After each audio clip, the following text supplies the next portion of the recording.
Hey everyone, glad you're here. Before we get into this episode, I need to set this up for you just a little bit. I know most of you listen through your ears on a podcast player, but we are getting more and more people watching on YouTube. And if you are watching on YouTube, then you notice that I probably look a little different. That is because I am showing up here today with no makeup on, except for just like a little bit of tinted something on my lips, because without it, I look like death warmed over. So I was like, no, I got to do this. Why am I showing up here without makeup? And why am I even mentioning it? Because the more I have been on video, I'll just be honest. I mean, I care what I look like. I care how I show up. I would not consider myself to like overly care, but I still I want to make sure that my eye makeup is presenting well or that I have the lipstick on because that's how my mama taught me. I was looking at my content calendar and looking at my weeks, and all of a sudden I just had this moment of panic and thought, I'm off a week. I need to get an episode done. But where I am in the week, what I have to do, I am not camera ready, if you want to call it that. And I was not planning on being camera ready for the rest of the week and into next week. And I need to have this done before next week because I do have this amazing, amazing assistant who helps me some on the back end, and I need to get things to her. And so I thought, oh my gosh, I got to go. I got to put the makeup on. I got to do my hair, all of the things. And then I thought, you know what? No, I'm just going to show up. This is going to be a short episode. And I think under the context of what we're talking about today, I think this is just fine. What are we talking about? And how does that relate to my makeup-free face? I want to offer you something that might change, maybe completely change, maybe somewhat change how you think about exercise. And honestly, it might just be the permission that you didn't know you needed. We are diving into the science and the power of short workouts, what some people might call fitness snacking. And in the spirit of practicing what I preach, I am trying to keep this episode to 12-ish minutes. We'll see if I can get there. And why I am bringing my makeup-free face in this is because I think sometimes we overcomplicate things and we think that it has to look, pun intended or not, I don't know, a certain way, when really we just need to show up for ourselves. So let's jump in to this permission to start small. So here's what I know. We get overwhelmed. We hear exercise, we hear workout, we think we need to do the, long gym thing. I mean, I have talked enough about like you don't have to have a full hour at the gym, but still we want to have a perfectly planned workout. Maybe we want to have those cute matching workout clothes. I mean, look, I'd be lying if I didn't tell you that every time I do a video and put it on YouTube of my workouts, yeah, I'm thinking about what I'm wearing. I'm thinking about if it matches. I'm thinking about how I feel in those clothes. So of course, these are things that we're thinking about when we have this word exercise or workout or, whatever. Then when we don't have all of that, then sometimes we just do nothing. We're like, ugh, it's overwhelming. Again, just like me today. I'm like, oh my gosh, I got to get myself ready for video. I don't want to do anything. And then I was like, oh no, we're going to practice what we preach here. But what if I told you that 1 minute, just 1 minute, a vigorous movement could cut your risk of premature death by up to 40%? That's a lot, y'all, 40%. Now, of course, we all come in here with different fitness levels, but if we are people who are having a hard time doing something, then that 1 minute can make a big difference. And I bet you could find that 1 minute in your day. This statistic comes from research from the University of Sydney. So they studied something called VILPA. It's vigorous, intermittent lifestyle, physical activity. And basically, it is just living a more active life. 3 or 4 daily bursts of vigorous activity lasting about 1 minute each, like taking the stairs really quickly or adding some quick speed burst in wherever you were walking. These can make a massive difference. I will say VILPA to me seems adjacent to the concept of NEAT, which is non-exercise activity thermogenesis. There's a lot of acronyms in the fitness world. You know this, you don't need me to tell you this. But NEAT is all of the movement that we do in a day that is not formal exercise, and your risk of mortality actually goes down a lot with NEAT as well. But On the short workouts, that fitness snacking, let me tell you about this study. This is kind of cool. A 2019 review found that 3 10-minute bouts of exercise provide the same health benefits as one 30-minute workout. So no differences in cardiovascular fitness, blood pressure, blood sugar outcomes. So basically, if you don't have 30 minutes, you break that up into 10-minute increments. Adding just 10 minutes of physical activity a day for adults over 40 could prevent more than 110,000 premature deaths every year in the United States. 10 minutes. Because we get so many benefits just from those short intervals. Even a 10-minute bout of physical activity has been shown to improve memory and cognition. So let's think about how that works in our phase of life, in perimenopause and menopause. Brain fog. We all have it. What if on those days that we just feel like we are moving through mud and we can't get our brain to meet us where we need it to be? What if we just did a 10-minute workout? And I'll talk about options for 10-minute workouts here in a minute.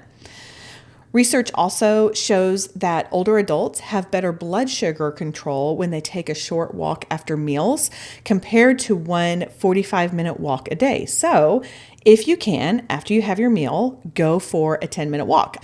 But those multiple short sessions throughout the day can actually be more effective for certain health markers than just one longer workout. Again, nothing wrong with the longer workout, but if you need this permission to do short things, I'm trying to give it to you.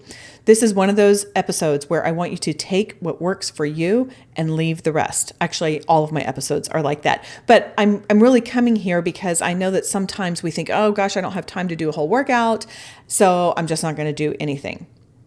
But here's the thing, your body doesn't care if you do 30 minutes all at once or break it into 3 10-minute chunks. The cumulative effect is what matters.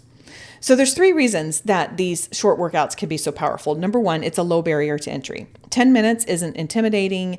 Oftentimes you don't need a shower afterward. Like, it depends on what you're doing, but chances are you're just not going to get super sweaty because your body isn't going to be building up that internal heat that it then needs to release the heat via sweat. You may not even need to change into special clothes. So it's just a really quick and easy thing to do. I'll tell you that I have been doing 10-minute plyometric training on the mornings that I train my clients. And then I'm trying to get these little fitness snacks in throughout the day. And this was actually not even intentional in tandem with this episode. It's just what works for me in this season right now. The second thing to this is because the accessibility to it is easier, you have a greater potential to be more consistent. And when something is more manageable, you're more likely to do it regularly. And doing it regularly is really what creates those health benefits. I'd rather you do 10 minutes 5 times a week than plan for 1 hour-long session that never happens. And finally, it just kind of shifts your mindset. So when you start seeing movement as something that you can kind of sprinkle in, that you can snack in throughout your day, where it's not an all or nothing event, then it becomes part of your lifestyle and you start looking for ways that you can get that movement in. I have a friend who, I don't know how many steps she gets in a day, but anytime she can, she takes a call outside, she's walking.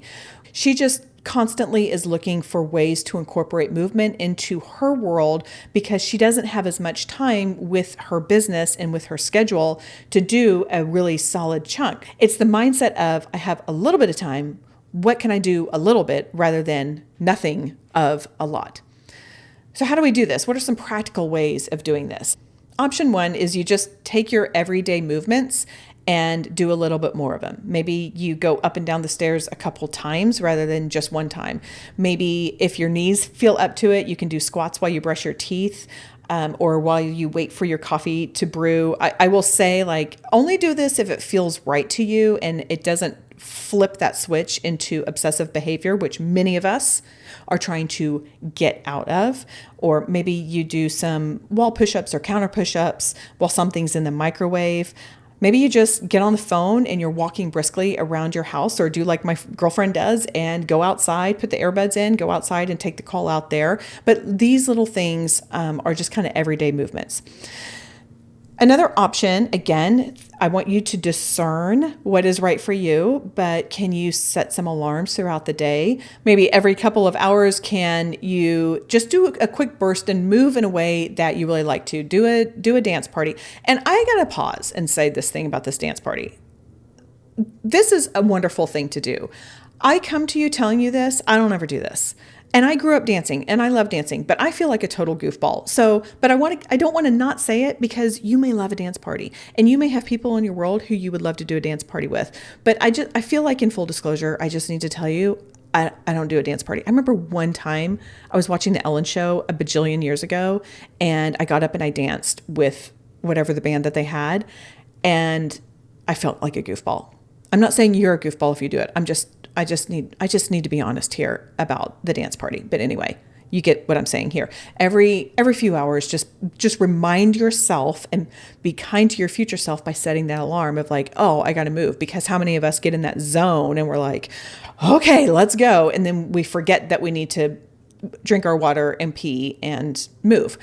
Research on healthcare workers showed that 10-minute physical activity breaks during working hours actually significantly improved attention levels and executive function. If you're wanting your brain to work better, or maybe think in a different way or more creative way, this is one thing that you can do.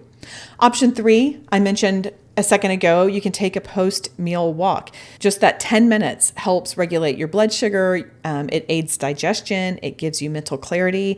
I have found that this is something that I really like.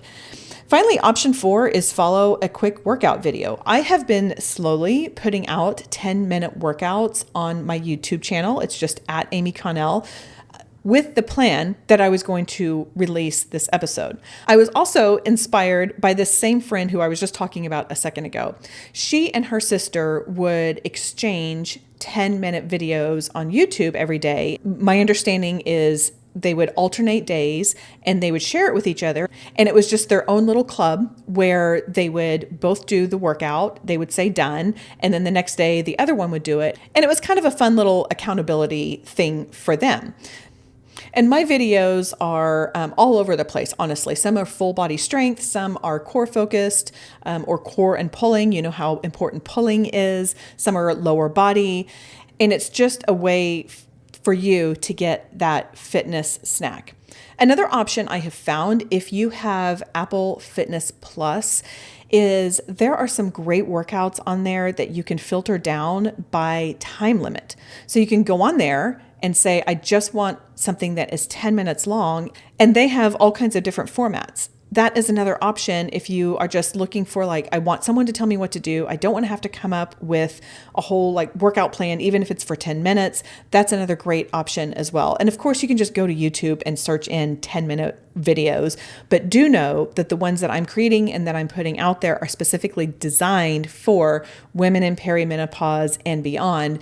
If there are lower movement exercises like squats and lunges, I will show you an alternative that you can do instead of the squat and lunge, because I know that we are all coming in with different bodies. But that is option 4, is just follow a quick workout video. Of course, if we're talking about fitness, I could go on, but in the spirit of doing little fitness snacking, I'm trying to give you a podcast snack, and I do want to keep this short. And I also want to say, just like with my podcast episodes that often go longer than this, if you can do more than 10 minutes, go for it. That's wonderful. I don't want you hearing only do 10 minutes if you have the capacity for more. If you have the capacity for more and you want to do more and that would bring you joy, go for it. But if 10 minutes is all you've got, that's great. Do it. In my house, we have a saying, something is better than nothing. And I'm going to tell you that this something is actually beneficial. It matters. You're doing something real for your health. And just like 10 minutes offers value, so does something even shorter than that if that's all you can do. If you're exhausted, if you haven't slept well, yes, hand raised last night. If you're caring for aging parents, if you're in the thick of all the perimenopause symptoms, then start with 5 or 3 or just 1. Like just do something to get your heart rate up and to get your muscles moving, because it's not only going to help your body, but it's going to help the metrics within our body, and it will also help our brain.